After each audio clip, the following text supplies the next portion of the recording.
மன்னாரில் காற்றாலை திட்டத்தை திறக்க வரும் முன் கையப்படுத்தப்பட்டுள்ள நிலங்களையாவது ஜனாதிபதி விடுவிக்க வேண்டும். மன்னார் மாவட்ட பொது அமைப்புகள் ஒன்றிய தலைவர் BS சிவகரன் அவசர கடிதம். பயங்கரவாத தடை சட்டத்திற்கு மாற்றுச் சட்டம் PSTA சட்டத்தின் ஆபத்து தொடர்பில் யாழில் கலந்துரையாடல்.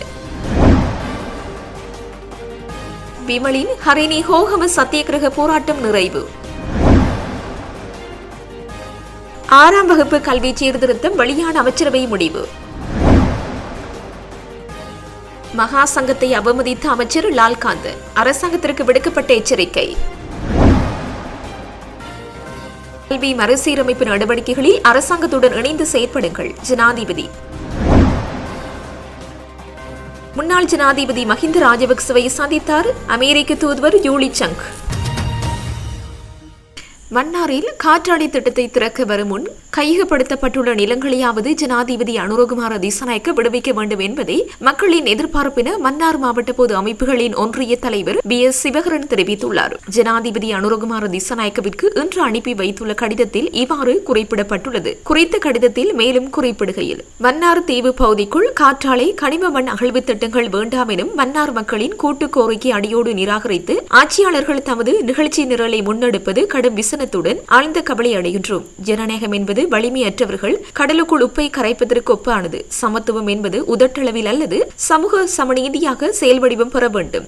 இனத்துவ மொழித்துவ பிரதேச வேறுபாடுகள் அடிப்படையில் பௌத்த தேசிய இனவாத அடக்குமுறை கோட்பாட்டை பஞ்சசீல சித்தாந்தமின்றி அடிப்படைவாதமாகவே மேலெழுந்தது.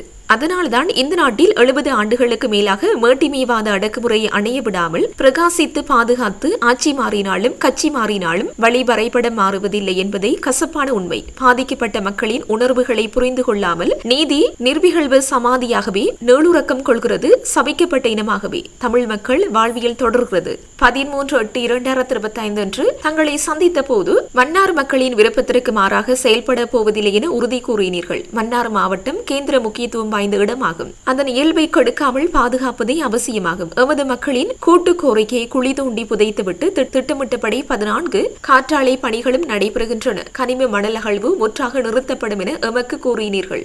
ஆனால் கனிம மண் அகழ்வுக்குரிய 2 நிறுவனங்களும் தமது செயற்பாட்டை தொடர்ந்த வண்ணமே உள்ளனர். அதானியின் கம்பெனி தான் வெளியேறியதை தவிர முழுமையாக கைவிடப்படவில்லை.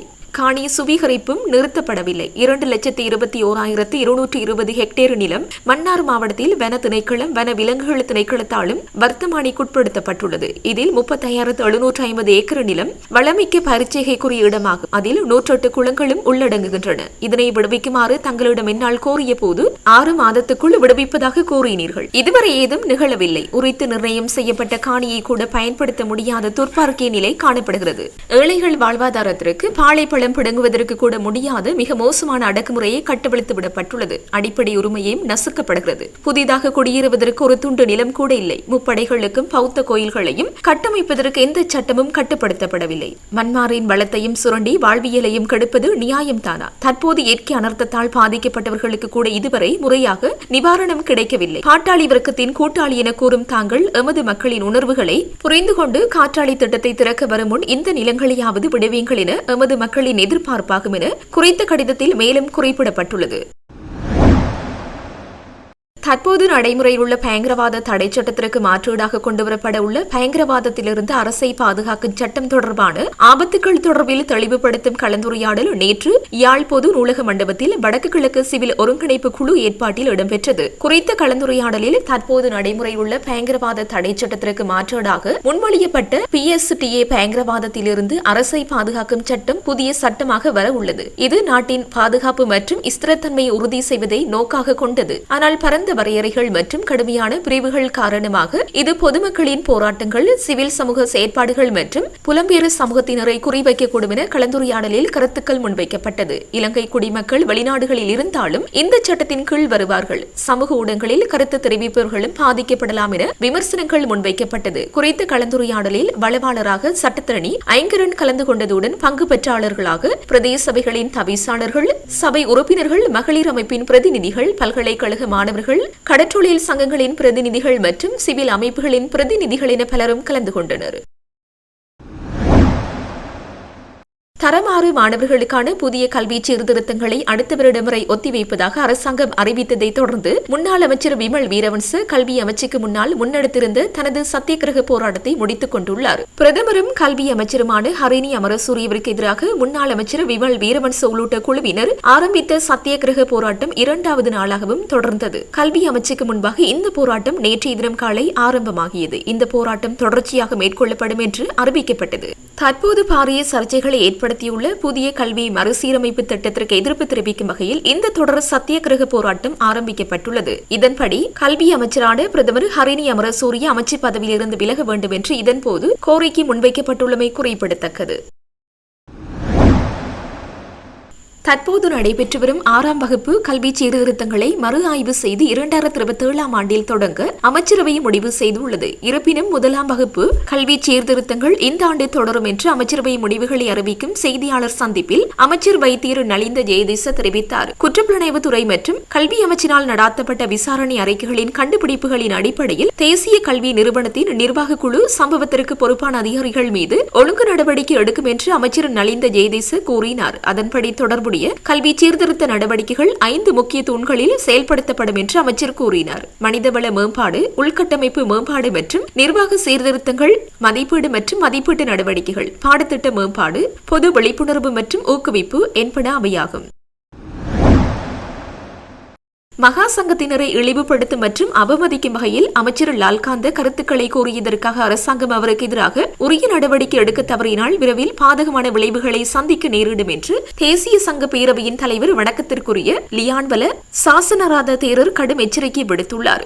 கண்டி மடவளையில் உள்ள ஜனமங்கல ராமய சர்வதேச பௌத்த மையத்தில் நடைபெற்ற ஊடகவியலாளர் சந்திப்பில் உரையாற்றிய போது இவர் இதனை கூறியுள்ளார். அரசியல்வாதிகளுக்கும் மகா சங்கத்தினருக்கும் இடையே கருத்து வேறுபாடுகள் இருந்த போதிலும் நாட்டின் வரலாற்றில் எந்த ஒரு அரசியல்வாதியும் மகா சங்கத்தினரை இவ்வளவு அவமதித்ததில்லை என்று அவர் குறிப்பிட்டார். அநீதி, ஊழல் மற்றும் சட்ட மீறல்களுக்கு எதிராக மகா சங்கத்தினர் வரலாற்று ரீதியாக குரல் கொடுத்துள்ளனர். தவறுகளை சவால் செய்ய மத குருமார்களுக்கு தார்மீக பொறுப்புள்ளது.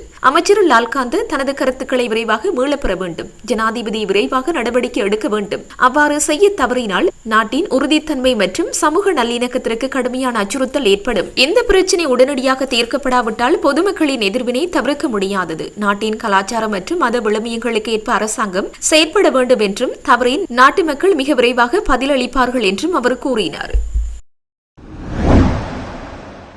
ஜனாதிபதி அனுரகுமார திசாநாயக்க, பிரதமர் கலாநிதி ஹரிணி அமரசூரிய மற்றும் ஆசிரியர் தொழிற்சங்க பிரதிநிதிகளுக்கு இடையிலான சந்திப்பு இன்று பிற்பகல் ஜனாதிபதி அலுவலகத்தில் இடம்பெற்றது. அரசாங்கம் செயற்படுத்தியுள்ள புதிய கல்வி மறுசீரமைப்பு மற்றும் அதன் அவசியத்தையும் ஏற்றுக்கொள்வதாகவும் 6ஆம் வகுப்பு பாடத்திட்டம் புதிய திருத்தத்திற்கு உட்படுத்தப்பட வேண்டும் என்றும் இங்கு சுட்டிக்காட்டிய ஆசிரியர் தொழிற்சங்க பிரதிநிதிகள் புதிய கல்வி மறுசீரமைப்பு நடவடிக்கைகளில் அரசாங்கத்துடன் இணைந்து செயற்பட தயாராக இருப்பதாகவும் தெரிவித்தனர். தேசிய கல்வி ஆணைக்குழு, தேசிய கல்வி நிர்வாகம், கல்வியல் சட்டத்திறனிகள், பல்கலைக்கழக பேராசிரியர்கள் மற்றும் கல்வித்துறை தொழிற்சங்க பிரதிநிதிகளை கொண்ட முறையான பொறிமுறையின் மேற்பார்வையின் கீழ் அந்த செயற்பாடுகளை மேற்கொள்ளவும் அவர்கள் இங்கு முன்மொழிந்தனர்.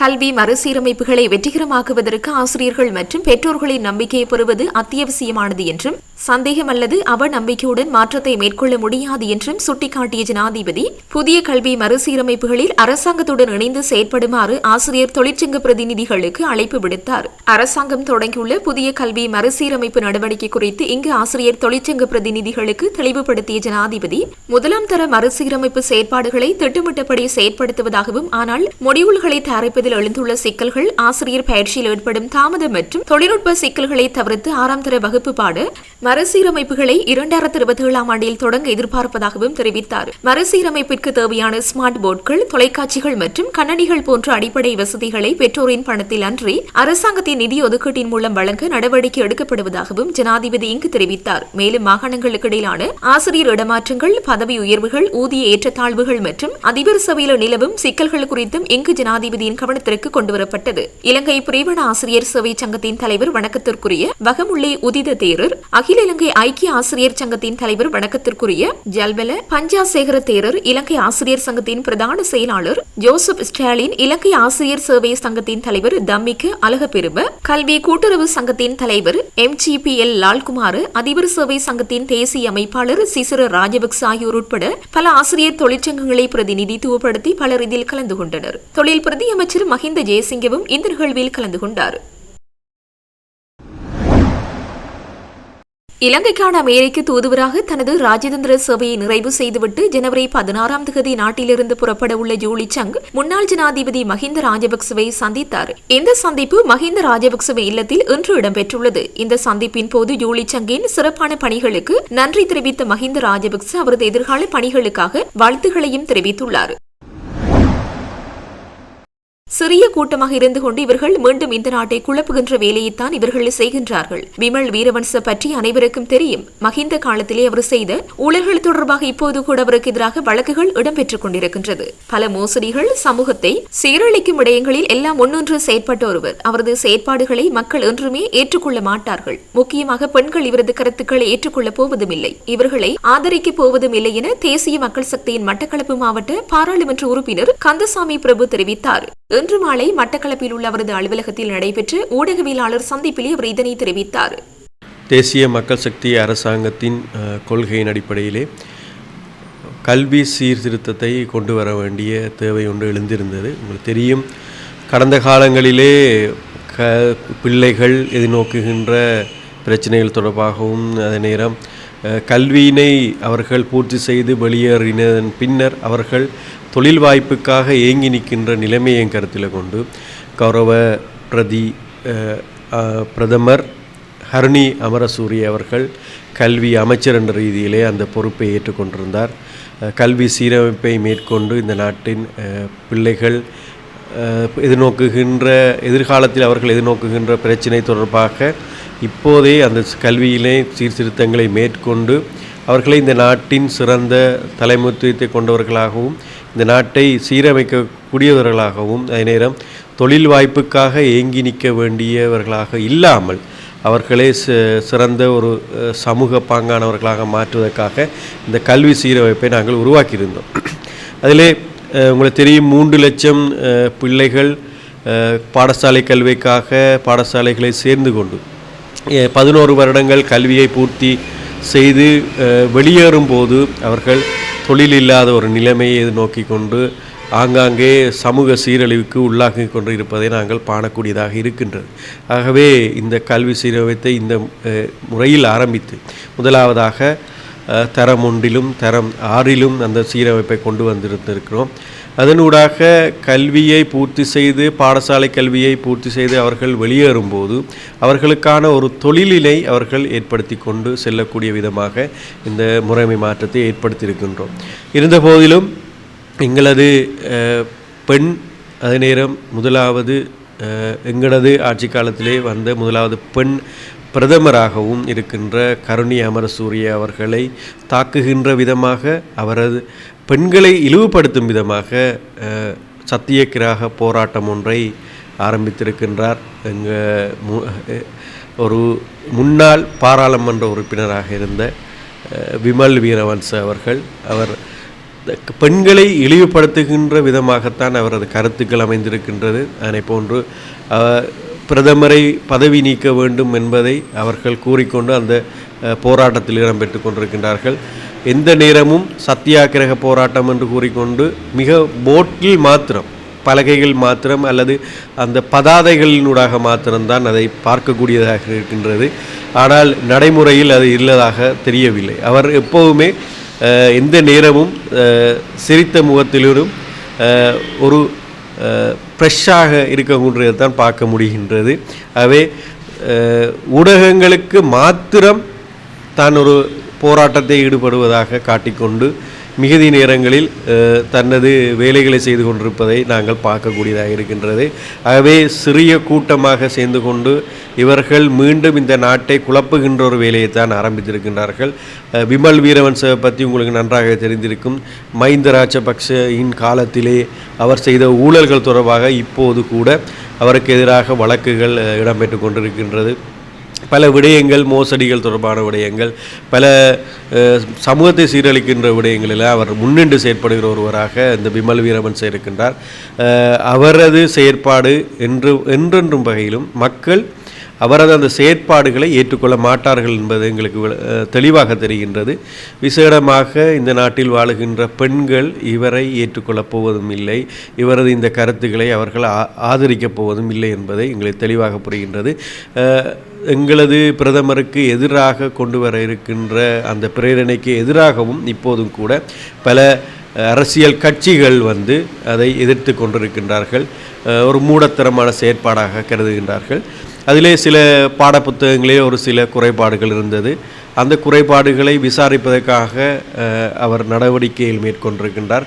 அதை திருத்தி மீண்டும் அதனை கொண்டு வருவதற்கான நடவடிக்கையில் மேற்கொள்ளப்பட்டிருக்கின்றது. ஆகவே இவை அனைத்து விதமான செயற்பாடுகளும் சரியான முறையில் இடம்பெற்று கொண்டிருக்கும் இந்த நேரத்தில் இவர்கள் இப்படியான மூடத்தனமான ஒரு செயற்பாடுகளை ஈடுபடுவதை எங்களால் அவதானிக்கக்கூடியதாக இருக்கின்றது. ஆகவே அரசாங்கம் என்ற ரீதியிலே நாங்கள் இதை வன்மையாக கண்டிக்கிறோம். ஒரு பெண்ணை இழிவுபடுத்துகின்ற செயற்பாடுகளையும் நாங்கள் விசேடமாக அதை எதிர்க்கிறவர்களாக நாங்கள் இருக்கின்றோம். ஆகவே விமல் வீரவன்சவின் இந்த செயற்பாடுகளை முற்றுமுழுதாக நாங்கள் இதை எதிர்க்கின்றோம் என்ற விடயத்தை நான் தெரிவித்துக் கொள்ள விரும்புகிறேன்.